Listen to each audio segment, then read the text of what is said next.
In about 2 days, the Tampa Bay Buccaneers travel to Pittsburgh to take on a Steelers team that many players feel is the best team they're going to face all season. They put up 37 points against a stout Carolina defense. They feature two 100-yard rushers in Le'Veon Bell and LeGarrette Blount. Plus, there's Antonio Brown. He had 10 catches this past week and 2 receiving touchdowns. And then there's Ben Roethlisberger, a guy who's very dangerous outside the pocket and sells play action so well. Yeah, so you should have a pretty interesting matchup this week. Antonio Brown had 2 touchdowns this past weekend. What have you seen out of him on tape? I mean, just what he's been doing the past couple of years, just making plays, return game, receiving, screens, reverses, you name it, he does it. And, I got so much respect for him as a football player, so looking forward to another tough matchup this week. And not just Brown, obviously, but the guy who's thrown him the ball, Ben Roethlisberger, he's so elusive once he gets outside the pocket, and you never really know what he's going to do because so much of what he does is improvisational. What are some of the challenges you guys face going up against him?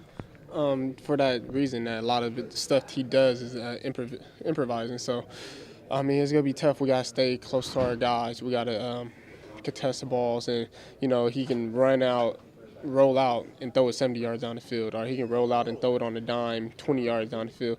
So the challenges that arises that, he can make people uncover.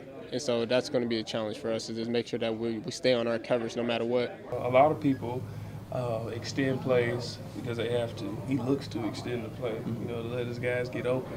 And he'll sit in the pocket because he's Big Ben, and he knows he's Big Ben, and he's elusive. He knows where the step up is, and he's hard to bring down. But that's what makes him so great. He's fearless. Moving around, if the protection breaks down or guys aren't getting open, he moves around and buys time and makes a lot of big plays out of the pocket. And he's not an easy guy to get on the ground, even when you have a free guy sometimes to hopefully get a sack. He does a great job of just shedding defenders. So he creates some issues for any defense, but we have to rise to the task. It's obviously a big game for our team, big game for our defense. Blount looks good. Yeah. Blount has gotten a lot better. He's dropped weight. He's looking faster. He's more elusive. Le'Veon Bell is going to be special. Been watching him all week. He's going to be special. That kid is. We got to corral him because he can make you look bad. Now, the good news is for Bucs fans, it looks like they're going to be far better equipped this week than versus last week against the Falcons. Gerald McCoy practiced for the 2nd consecutive day with a cast on his wrist. Didn't look like it was giving him too many problems, so it looks like he's going to give it a go. Meanwhile, defensive end Michael Johnson continues to battle an ankle injury. Didn't practice on Monday or Wednesday this week, but he was back out on the field today in a limited basis, so it looks like he might give it a go as well. Reporting from One Buc Place with Sports Talk Florida, I'm Jenna Lane.